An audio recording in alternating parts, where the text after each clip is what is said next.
early as Monday on state murder charges. Luigi Mangione is currently being held in the same federal lockup in Brooklyn as Sean Diddy Combs, and it's also where Jeffrey Epstein died. Mangione facing 4 federal charges as well, including 1 count of murder. That opens up the possibility of the death penalty being put on the table. Joining us now is criminal defense attorney and host of the podcast For the Defense, David Oscar Marcus. David, good to see you. First, I just want to start with what you think we can expect at Monday's arraignment.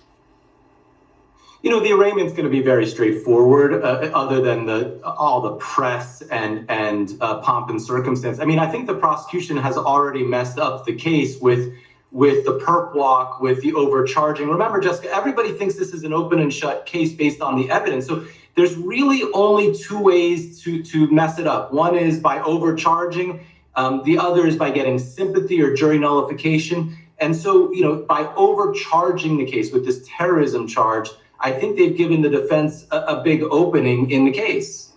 Okay, so I want to take a couple of those things that you've noted and drill down onto this. Let's start first with that perp walk, which we're playing video of right now. And a lot has been made of this because of how elaborate it was. The mayor is there. How many people are there? Does it tell us what legal doors this could potentially open for his team?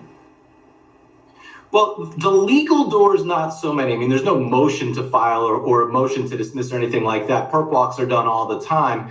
But, I mean, this case is garnering a lot of sympathy on social media and other things like this. So to do the perp walk really falls into the defense's hands, falls into his idea of trying to garner sympathy at the trial, because people see these images and they start to feel bad for the guy, which is playing right again into the defense's hands, which is silly.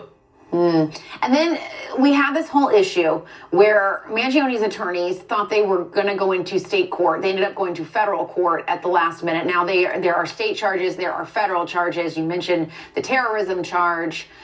Walk us through what all of that means. Is that standard, or is this different than we would typically see, to have both the federal, the state charges, and to have it kind of turned there at the last minute?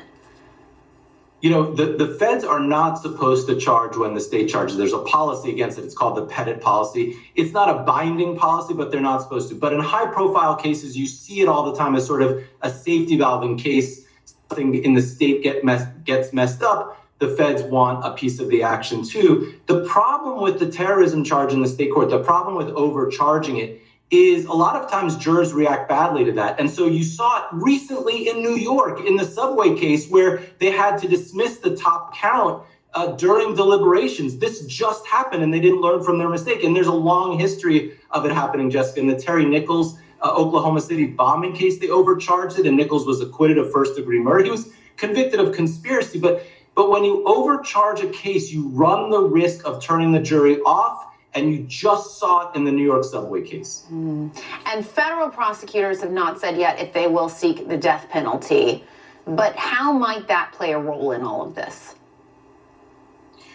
Right. So it's really interesting. You have not seen a lot of Biden DOJ cases seeking the death penalty. We only have a few more weeks of that. I suspect under Trump's Department of Justice, we're going to see a lot more death penalty cases. And I suspect they will bring death penalty charges in this case in the feds. I think we're going to see a lot of it. And this case is sort of the prime example where the Department of Justice will seek it, especially under a Trump DOJ.